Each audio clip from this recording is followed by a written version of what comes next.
A Voz dos Açores, com Graça Castanho.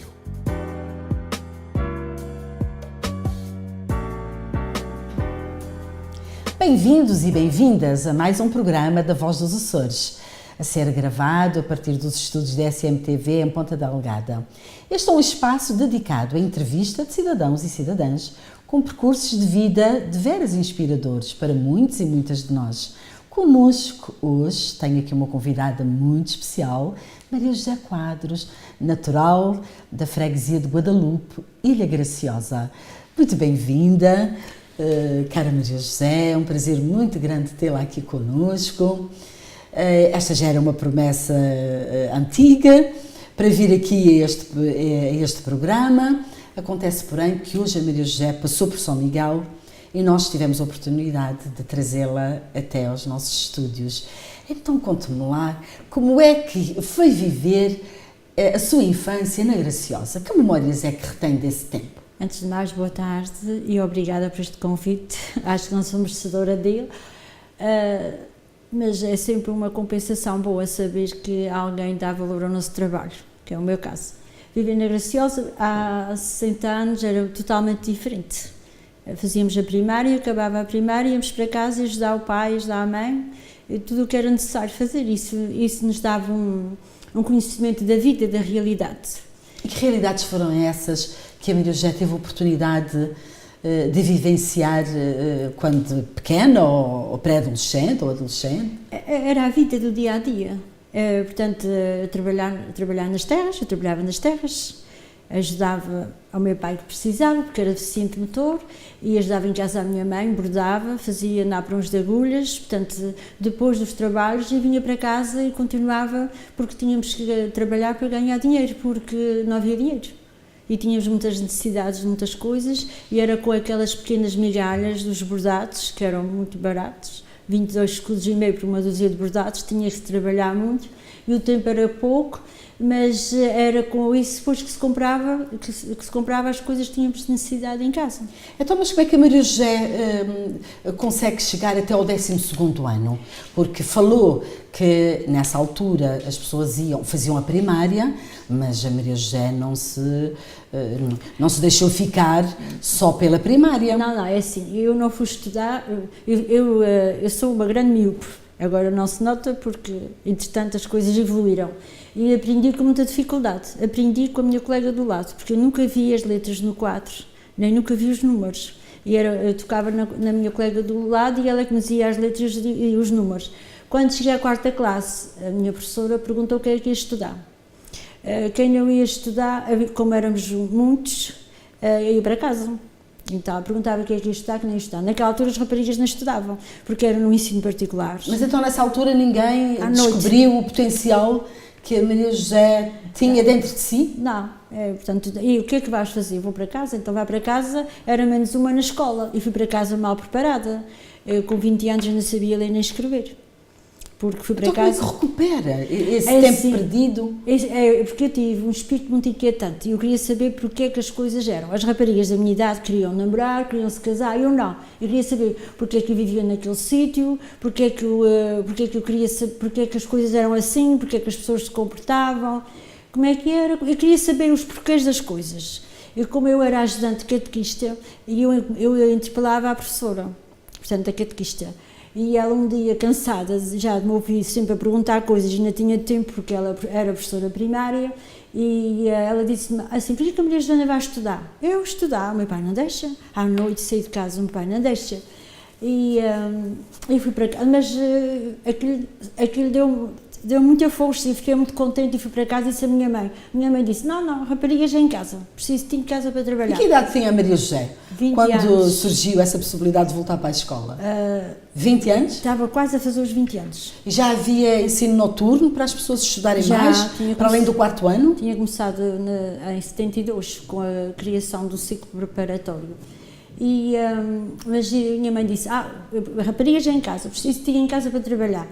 Mas disse ao meu pai, porque o meu pai é que determinava. O meu pai calou-se. O meu pai era uma pessoa que nunca dizia, talvez dizia sim ou não, talvez era silêncio. E como ele se calou, eu fiquei esperançada.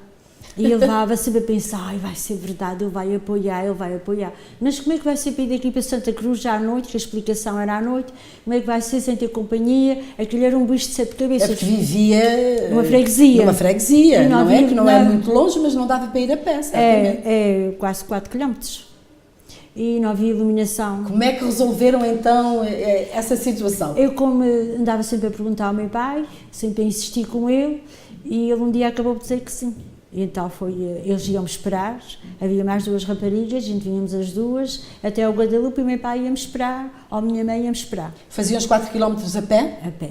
Para um lado e para o outro, Exatamente, não é? Mas ia íamos, acompanhada com as amigas. Ia acompanhada com as amigas. Para baixo íamos à meia da tarde e vínhamos para cima às 7, 8 da noite. Fez então um ciclo preparatório nessa altura? Eu fui estudar nessa altura porque eu estava esquecida, eu já não sabia ler nem escrever. Comprei uma sebenta, custava 2,5 escudos para reaprender, para fazer cópias, para reaprender as letras, para começar de novo. Porque estava esquecida, porque naqueles anos todos eu tinha ido trabalhar para as terras, não tinha tido contacto com livros, eu já não sabia ler nem escrever. Então fazia cópias de letra muito miudinha, que era para a sebenta dar para muito. E foi assim que eu comecei. Então eu comecei em março para me preparar para no ano seguinte fazer o 2º ano do ciclo. Entretanto, quem foi minha professora, hoje é a doutora Lúcia Medina, foi a Maria Lúcia Medina, como a gente chamava. Ela tinha 11 anos e eu tinha 20. Então a minha capacidade estava ao nível de uma criança. Mas a professora tinha 11 anos? Era ela que estava a dar as aulas? Portanto, ela dava na explicação da madrinha dela e o que ela aprendia tinha que ser desdobrado para eu compreender, porque eu não estava ao nível dela. Então eu fui aqueles 3 meses para me preparar para no ano seguinte fazer o 2º ano do ciclo. E como é que foi esse exame? Correu bem? Passou? Chega ao mês de junho, a professora disse, Maria José vai fazer exame, nem pensar que eu não estou preparada. Não interessa nada, faz, se passar, fica um ano adiantada, se não passar, eu ganho experiência. E fui e passei com 11 valores. Isso foi uma conquista incrível. Foi muito grande. E depois no ano seguinte continuei no ensino particular, que naquela altura era assim, no ensino particular, explicações já à noite, depois foi criado a secção liceal dependente do Liceu de Angra, eu concorri, mas muitas pessoas, foram 100 e tal pessoas que concorreram, eu fui escolhida porque eu tinha o 2º ano já, fomos 2, tínhamos o 2º ano e eu tinha o 3º ano do curso geral dos liceus. E no primeiro ano, portanto, quando abri a secção liceal, o diretor autorizou que eu fosse assistir às aulas de português e fisicoquímica, que era o mais difícil, e o resto eu estudava sozinha. E eu fazia o percurso para casa. Então fez o liceu na Graciosa? O 3º ano do curso geral dos liceus, naquela altura era assim. E eu vinha para casa a pé os 4 km. Mas a Maria José vai também para o Brasil com o propósito de continuar a estudar. Em 76 a escola tinha começado em 75, portanto a secção liceal tinha sido naquela efervescência do 25 de Abril, mas eu como queria estudar e tinha um irmão, e eu escrevi uma carta a dizer que eu queria ir para lá. Ele achou esquisito, eu escrevi ao meu pai, saber se o meu pai sabia do que eu estava a fazer, o meu pai disse que sim, eu fui fazer uma experiência. Mas só que eu cheguei lá, nem pensar, uma pessoa que vai da Graciosa para a cidade do Rio de Janeiro, aquela loucura, olha, viver num buraco da rocha na Graciosa, cidade do Rio de Janeiro, nem pensar. E ao fim de 2 meses voltei para trás. 2 meses? Ao fim de 2 meses voltei para trás. E foi aí que eu descobri o valor da Graciosa. Quando me diziam... Então, mas o que é que mais estranhou no Rio de Janeiro? O que é que a incomodava? Os assaltos, ao ponto de, passados 2 meses, regressar à ilha? Os assaltos, a compilhação nas caminhonetes, aquela violência toda, que aquilo é um ambiente, para quem vai de um lugar pequeno como eu fui, é uma aventura. Naquela altura, uma rapariga ir sozinha, as pessoas diziam ao meu pai, tu deixaste a Maria José ir sozinha para o Brasil? Eu deixei porque eu sei a filha que eu tenho. Mas a Maria José nunca se chegou a inscrever no Rio de Janeiro, em nenhuma escola? Não, eu não gostava. Viu logo que aquilo não era para si? Não. Vivia num buraco na rocha, na Graciosa, para sempre, toda a vida, menos já voltei lá há 14 anos e não vou lá mais. Então a Graciosa é a mesma opção de vida, não é? Exatamente. É a opção de vida. E a Maria José... É o centro do mundo para mim. Na Graciosa, de regresso, faz um percurso lindíssimo, porque a Maria José é uma referência cultural na Ilha Graciosa. A Maria José, quando chega, arranja emprego? Eu lá, eu levei dinheiro, claro, e eu comprei uma máquina fotográfica. E quando cheguei cá, aquele choque da cidade, uma cidade grande e a vivência no meio pequeno, eu comecei a fazer fotografias do dia-a-dia da nossa vivência em casa. Do meu pai, da minha mãe, portanto, todas as atividades agrícolas que a gente fazia, eu fazia fotografias. Só que a máquina não era boa, a maior parte das fotografias ficavam tremidas. Máquinas antigas, ainda e a não máquina tinham não era boa, a não qualidade. Era boa. Portanto, E quando é que a Maria José então faz o 12º ano? Eu fiz o 12º ano, talvez já há 14 anos. O 12º ano não, eu fiz 2 disciplinas que me faltava do 10º e do 11º ano para ser reconhecido o 12º, que eu já tinha feito há anos. Muito bem, mas ainda estavam em falta essas disciplinas. Estavam em falta essas disciplinas que eu não pude fazer na altura. Isso acontece quando a Maria José já é assistente técnica na escola? Sim.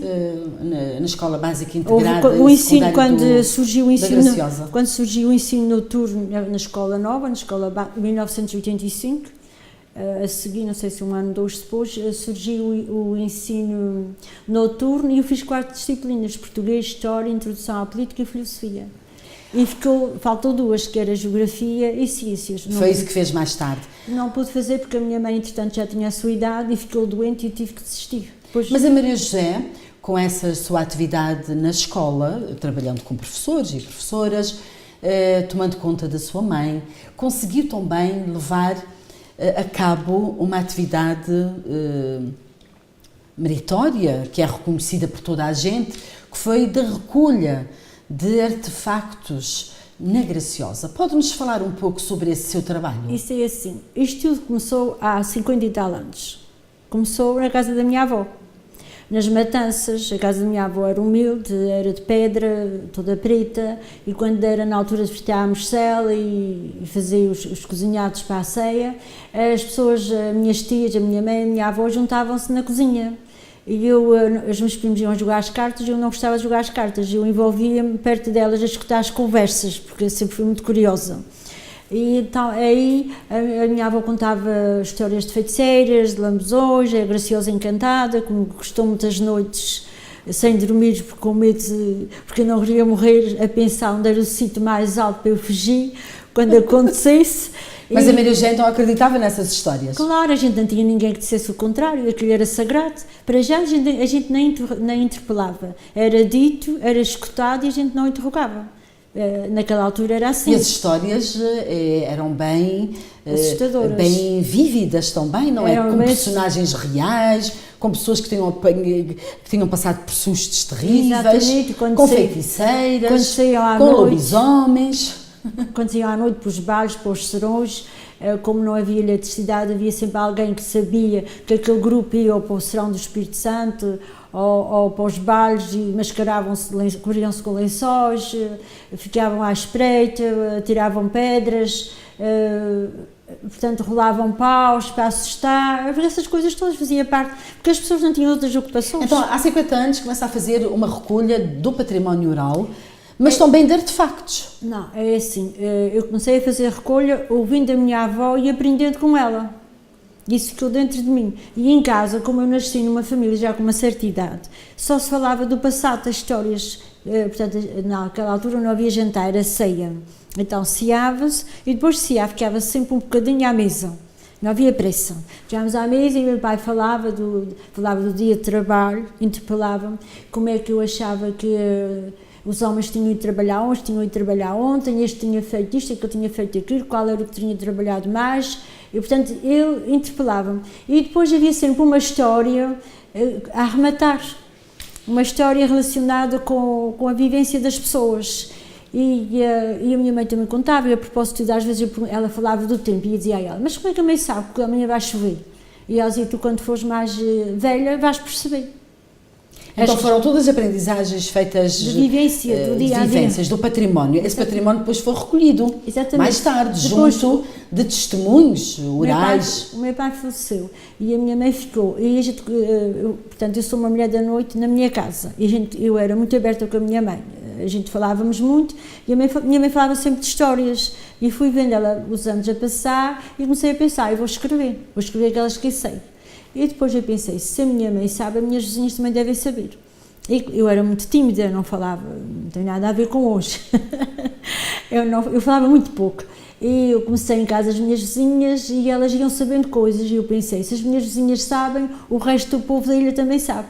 E então comecei... Então, Maria José, nós temos aqui, de certa forma, o produto acabado de toda essa recolha que aconteceu durante quantos anos? 27. E quantos testemunhos estão aí? Nesse livro dedicado ao património oral 90, da Ilha Graciosa? 98. 98. Tudo pessoas idosas, certamente, ou alguns jovens? Não, todos idosos. O mais novo tem 69 anos. Mas que eu lembro-me de ter visto aí alguns alunos da escola Sim. que também fizeram, reproduziram algumas lendas. Porque isso faz parte do programa escolar, o trabalho das lendas e ao livro do Dr. Ângela Brum, que é trabalhado na escola. E como eu trabalhava na reprografia e as alunas iam tirar fotocópias dos trabalhos, e eu pedi a elas, e elas deram. Mas Maria José, vamos agora incidir a nossa atenção um pouco no museu, na Casa Museu, de que é responsável. Como é que surge esse projeto? Esse projeto nasceu por causa deste livro, porque eu comecei a fazer recolhas, foi de cantigas, orações, histórias, tudo, adágios, folclore, tudo. E ao percorrer a casa das pessoas e fui vendo muitas coisas abandonadas e perguntando às pessoas o que é que iam fazer, para o lixo, para o lixo. E eu pedia, a senhora quer me dar? E mas a Maria já está a falar de quê? Dos artefactos que eu tenho. O que foi que começou a recolher? Exemplos de artefactos. Artefactos, olha, utensílios. Artefactos ou outros produtos? Louças tradicionais. As louças que fizeram parte da vivência das pessoas, vestuário, imagens, tudo, a vivência das pessoas. Roupas, é uma quantidade. Utensílios. Da agricultura também temos. Usados na agricultura, na pesca. Pipas, arados, carros de bois. Tecidos antigos, roupas antigas. Exatamente. É uma quantidade, é tudo que faz parte da vivência do povo da Graciosa. Então depois faz uma proposta ao Presidente da Câmara, ao nosso amigo, professor Manuel Avelar. E como é que se chega a isso começou antes. A uma casa-museu, em 1900, propriedade da Câmara? Em 1993, isso começou em 1993, porque eu já andava há 2 anos e tal a fazer recolhas e ninguém sabia. Tinha a minha casa cheia. Todos os dias chegava a casa, ouvia uma descompostura da minha mãe, limpa a casa dos outros e suja a sua. Porque eu trazia as coisas da maneira que elas estavam. As pessoas diziam, não, porque isso não está em condições. Não se preocupe, deixe-me levar que eu depois em casa me entendo com as coisas. E passava as minhas férias, fins de semana, a lavar, enfim, a cuidar das coisas. Em 1993 eu fiz uma exposição com os utensílios que eu tinha. Vestuário, utensílios agrícolas, coisas de casa, louças, tachos. E faz essa exposição aonde? Na Escola Primária de Santa Cruz da Graciosa, nas festas de Senhor Santo Cristo. E aí surge o Sr. Presidente? E aí aparece, portanto, as autoridades, os deputados e o Presidente da Câmara, na altura que era o Luís Reis, e ele disse que lhe era muito importante para estar fechado numa loja em Caixote, já que fazia parte do património do povo da Graciosa e que se devia arranjar uma casa para que as pessoas pudessem ver e portanto, pudessem ver o que tinha feito parte do passado, que era a nossa história. Essa casa está parcialmente restaurada e o que é que a Maria José tem nesse espaço? Como é que organizou essa casa? Porque é que é uma casa-museu? Que espaço era esse? Que casa era essa? Essa casa é uma casa do século XIX e é uma casa que tem uma história muito interessante, porque aquele senhor construiu aquela casa, era muito humilde. Era um vendedor ambulante com burro com ceirão. O pregão era este, vendia agulhas e dedais, mercearias e coisas tais. Percorria as estradas da Graciosa a vender estas coisas insignificantes. E ficou rico? Mas ele arranjou dinheiro e fez uma casa naquele sítio com 2 portas, 2 janelas. Não gostou da casa, quando a casa estava tapada, deitou a casa abaixo e construiu aquela casa. Aquela casa é única na Graciosa, porque é uma casa senhorial, agrícola e comercial. Há casas senhoriais mais importantes. Então naquele espaço havia uma loja. Exatamente, havia uma loja e essa loja era a loja mais completa da Graciosa. Ele começou por se montar a parte de mercearia e depois alongou-se, é uma loja alta, desafogada, bem construída. E toda a gente, quando eu fiz as recolhas, toda a gente tinha uma história com aquela casa, porque ali vieram comprar o enxoval para o casamento, vinham comprar as coisas que eram necessárias, porque aquela loja era a única loja na Graciosa que tinha tudo quanto as pessoas precisavam. E era no Guadalupe, nem sequer era em Santa Cruz. E era no centro do Guadalupe. Depois, com o passar do tempo, que isto foi no século XIX, 1800 e tal, depois foram surgindo outras casas comerciais na praia, em Santa Cruz, e com o desenvolvimento dos transportes, aí passou a haver caminhonetes da carreira e foi-se desenvolvendo. Então, o trabalho da Maria José, junto dessa casa, foi de limpeza, de coordenar o restauro de parte da casa e de recriar o ambiente da loja, não é? Exatamente. Então nós na loja podemos encontrar que espaços? Temos uma parte museológica que foi montada com a colaboração do professor Dr. Rui Sousa Martins. Que tem sido um grande colaborador e um grande amigo da Graciosa. Teve lá 3 semanas comigo, que a gente os dois já que montámos. Ele disse: é muito difícil arranjar um museu, mais difícil arranjar o conteúdo e agora está a ser mais difícil fazer a escolha. Porque era tanta coisa. A quantidade é elevada. E a parte dos tecidos foi montada por mim, pela neta, que ainda hoje é viva, na Nazaré, que tem 85 anos, pelos funcionários que viveram lá, que trabalharam lá na casa e pelas pessoas. Então tem loiças. Tem tecidos, tem roupa. A parte dos tecidos está a loja montada como ela era, a parte das louças está montada museologicamente. Muito bem, então a Maria José é uma mulher de projetos. Lembro-me que há uns anos atrás, já há alguns aninhos atrás, consideráveis, foi convidada a vir aqui a São Miguel para participar num projeto de recuperação precisamente de património oral. Quem conta um conto acrescenta um ponto. Uma iniciativa que eu tive o prazer de organizar nessa altura, que envolveu todas as ilhas, como a Maria José bem se recorda, e que culminou depois com um evento importantíssimo no Palácio de Santana. Exatamente. Com a doutora Luísa César, que foi a nossa anfitriã, que nos recebeu. O que é que a Maria José retém da participação nesse evento cultural que a trouxe da Graciosa como uma criança para vir representar a sua ilha? Para mim foi uma novidade, porque eu nunca tinha saído da Graciosa, nunca tinha sido nessa parte, portanto vi participar numa atividade cultural e ser recebido no Palácio onde fomos recebidos, e por a qualidade das pessoas que lá participavam, os jornalistas, ainda na altura o Sr. Álvaro Lemos era jornalista e fez parte do júri. A doutora Ângela Brum também esteve lá, portanto havia muita gente e eu fiquei muito envergonhada porque passou-me uma branca e eu não consegui contar a lenda da Graciosa até ao fim. Depois no fim, mas a Maria José ganhou um prémio, eu lembro-me muito bem. Quando fui selecionada fiquei em segundo lugar, porque eu sabia, era muito nervosa e como estava nervosa bloqueei. E o que é feito dessa criança que veio da Graciosa consigo? Vive na terceira, casada, já hoje é mãe. Hoje em dia já é uma adulta, não é? Já é mãe. E depois através disso ganhei um prémio que foi ir ao Canadá. É verdade, Maria José, como é que decorreu essa viagem ao Canadá? Num evento lindíssimo, anual, organizado pelo jornalista, pelo Sr. Oliveira Neto. A Maria José, sei que fez um brilharete no Canadá, foi protagonista de uma das sessões mais assistidas, mais aplaudidas. Como é que foi essa experiência então no Canadá, Maria José? O Sr. Oliveira Neto, quando vi tanta gente, sentou-se e cruzou os braços, caiu os braços, porque em todos os dias tinha de ser muita gente, mas naquele dia estava lá a Graciosa inteira.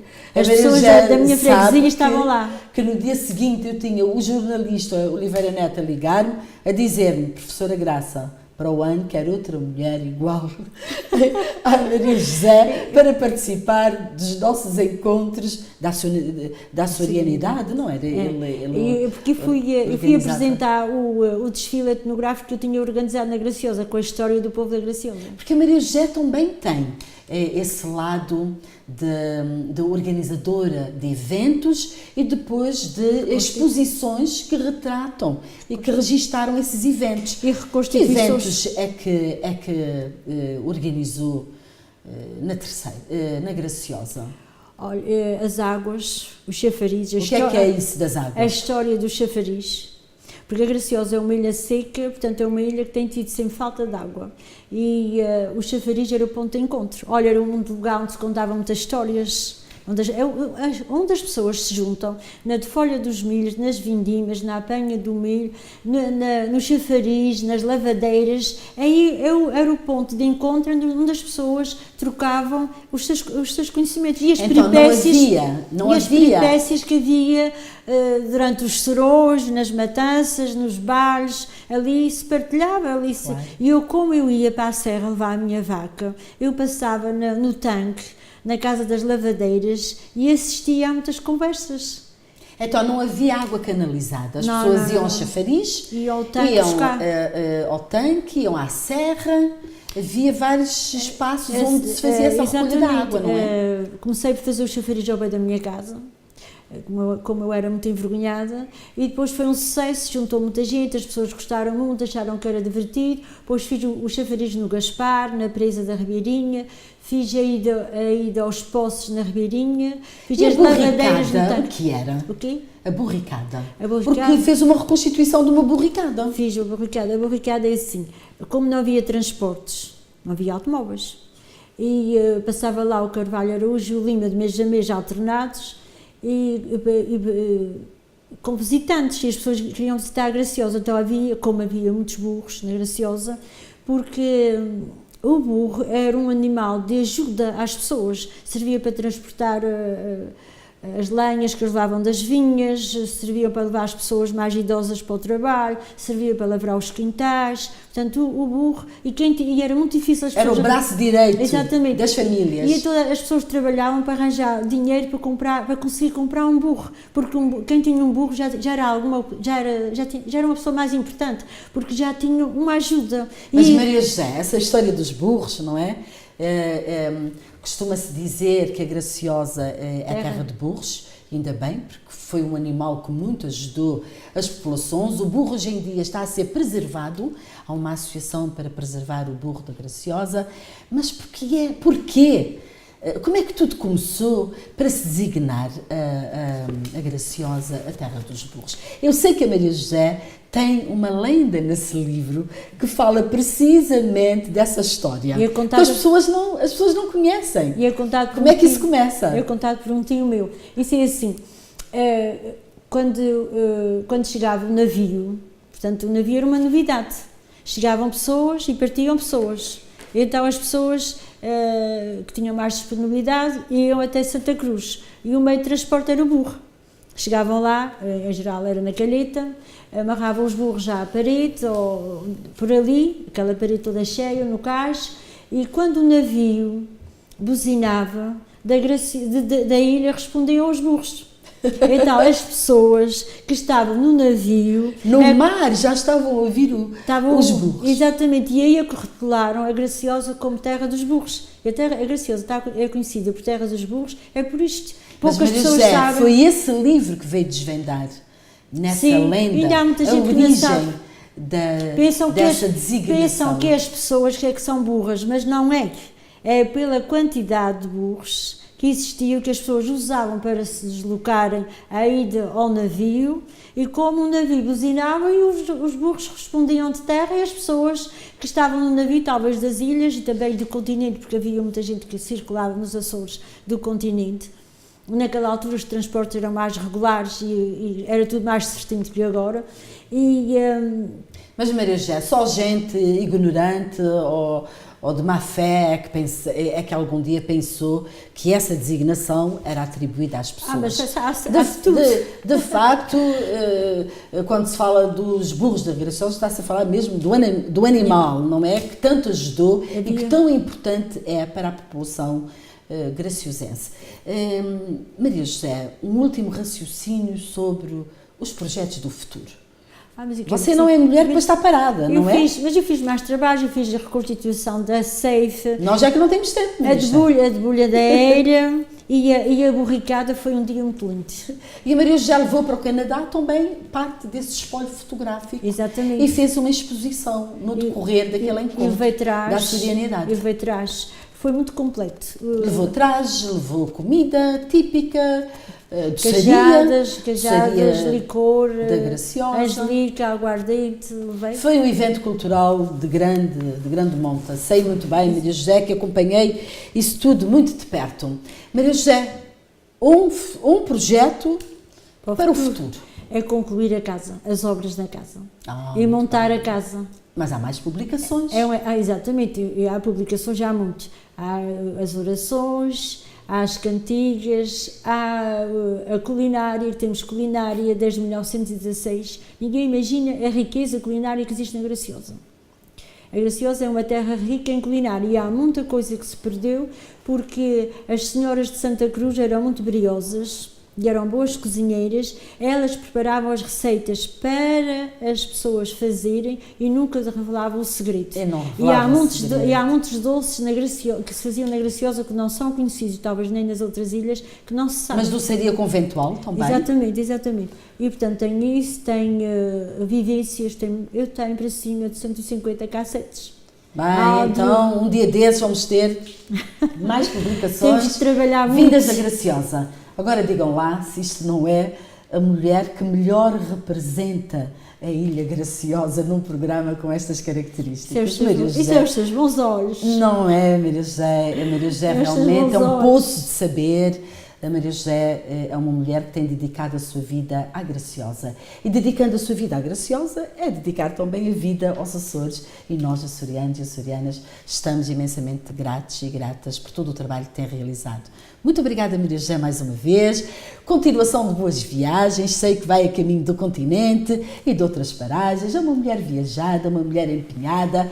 E aos nossos telespectadores, um agradecimento muito, muito especial por estarem também aqui connosco a assistir a mais esta Voz dos Açores. Até à próxima e não se esqueçam, sejam felizes.